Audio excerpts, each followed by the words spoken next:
Sa ulo ng mga nagbabagang balita, 2026 National Budget, pinirmahan na ni Marcos. Nilagdaan na ni Pangulong Ferdinand Bongbong Marcos Jr. ang 2026 National Budget na may halagang 6.7 trilyon. Kasabay nito, bineto nga ang halos 92 bilyong halaga ng mga line items sa ilalim ng unprogrammed appropriations.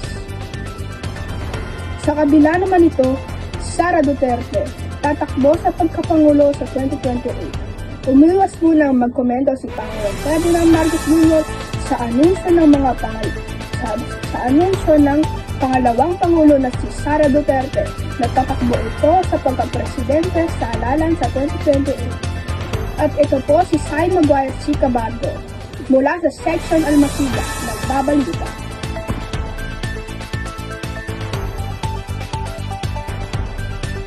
Sa ulo ng mga nagbabagang balita, ilang universidad walang pasa sa February 25, 2026. Ilang universidad, kolehiyo at paaralan ang magsususpende ng klase sa February 25, 2026 bilang paggunita ng 4th anniversary ng LTO Revolution.